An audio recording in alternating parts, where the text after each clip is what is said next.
Viewers, welcome to my channel. কেমন আছেন আপনারা সবাই? দেশে এবং দেশের বাইরে যে যেখানে অবস্থান করছেন চ্যানেল থেকে স্বাগতম। তো বন্ধুরা, এখানে দেখুন পেঁয়াজ আর কি রসুন, নাকি পেঁয়াজ রসুন আদা একসঙ্গে ভেজে নিচ্ছি, বাদামি বর্ণ করে নিচ্ছি। এটা ফোড়নে ঝোল হবে না, এটা ভেজে তুলে রাখবো। সাথে থাকুন না, দেখতে থাকুন বন্ধুরা। দেখুন এখানে হচ্ছে হলুদ, লবণ আর হচ্ছে শুকনো মরিচের গুঁড়ো দিয়ে তেলের মধ্যে ভেজে নিচ্ছি। শুকনো মরিচের গুঁড়ো এই জন্য দিয়েছি যাতে হচ্ছে মাছগুলো লেগে না যায়, পুড়ে না যায়, সেই জন্য। আপনারা যে কোনো মাছ ভাজতে গেলে শুকনো মরিচ অ্যাড করতে পারেন হলুদ লবণের সঙ্গে, তবে দেখবেন মাছগুলো পুড়ে যাবে না আর লেগে যাবে না একটার সাথে। তো এখানে আমরা 10 থেকে 15 মিনিটের মতন হলুদ লবণ আর মরিচের গুঁড়ো দিয়ে হচ্ছে মাখিয়ে রেখেছিলাম ম্যারিনেট করে। এখন হচ্ছে ভেজে নিচ্ছি মাছগুলো, চিংড়ি মাছগুলো।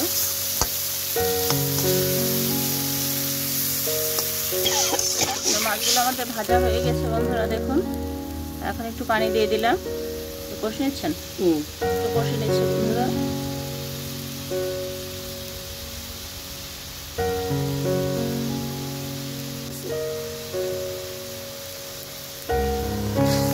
মাছগুলো উঠিয়ে রাখবো, উঠিয়ে রেখে তারপর হচ্ছে তরকারি দিয়ে দেবো। কি তরকারি দেবো সেটাও আপনাদের সাথে শেয়ার করছি বন্ধুরা। দেখুন এই যে মাছগুলো উঠিয়ে রাখলাম বন্ধুরা। এখানে পরিমাণ মতো লবণ দিয়ে দিলাম, আরও 1 টেবিল চামচের মতন হচ্ছে হলুদ গুঁড়ো দিয়ে দিলাম। এখন হচ্ছে কুমড়ো তরকারি দিয়ে দিলাম, আর একটু তেল দিয়ে দিচ্ছি।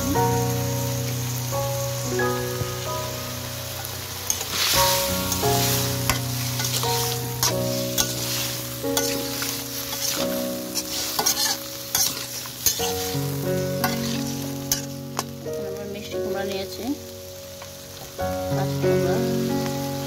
এখন হচ্ছে ঢাকনা দিয়ে কিছু সময়ের জন্য একটু ঢেকে দিচ্ছি বন্ধুরা। দেখুন এখানে আমি কাঁচামরিচ ফালি দিয়ে দিচ্ছি 10 থেকে 15টা, তেজপাতা দিয়ে দিলাম।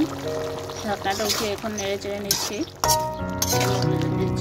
সিদ্ধ হয়ে যায় সেই জন্য ঢেকে দিচ্ছিলাম, আবার একটু ঢেকে দিব। আমি আঁচটা একটু কমিয়ে দিয়েছি, প্রথমে একটু বাড়িয়ে দিয়েছিলাম, দেন হচ্ছে পরে একটু কমিয়ে দিয়েছি, মিডিয়াম আঁচে রেখেছি বন্ধুরা। দেখুন আমি মাছগুলো দিয়ে দিচ্ছি, চিংড়ি মাছগুলো। এখন হচ্ছে ঝোলের পানি দিয়ে দেবো। আমার কুমড়োগুলো সিদ্ধ হয়ে গিয়েছে, এখন হচ্ছে ঝোলের পানি দিয়ে দিলাম। এখন একটু নেড়ে চেড়ে নেব।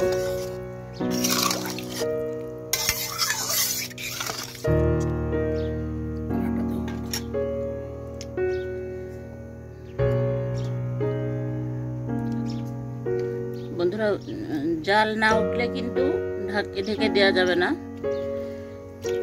এবং পোড়ানোটাও দেওয়া যাবে না। তো সাথে থাকুন বন্ধুরা, দেখতে থাকুন বন্ধুরা। দেখুন আমার জাল উঠে গেছে। এখন হচ্ছে 1 চামচ হচ্ছে ধনে গুঁড়া দিয়ে দিলাম।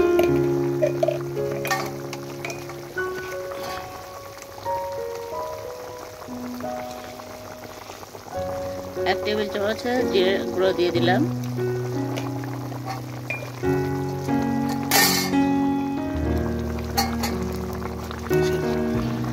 ফোড়নে পেটে রাখছিলাম সেটা দিয়ে দিলাম, দিয়ে একটু ভালো করে একটু নেড়ে চেড়ে নিলাম।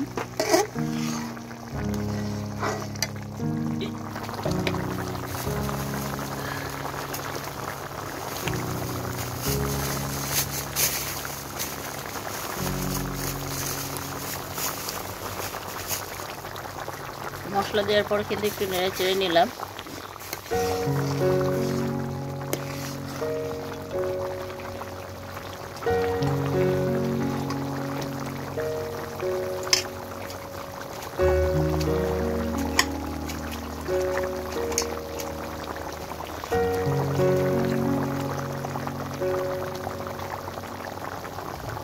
বন্ধুরা দেখুন এখন হচ্ছে ধনেপাতা কুচি দিয়ে দিলাম। এখন হচ্ছে ভালো করে আবার নেড়ে চেড়ে একটু মিশিয়ে নিচ্ছি।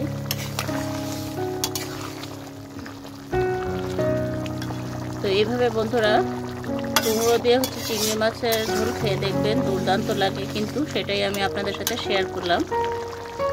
তো এখন আমি নামিয়ে সার্ভিং বলে সার্ভ করে আপনাদের সামনে হাজির হচ্ছে। সাথে থাকুন আর দেখতে থাকুন বন্ধুরা।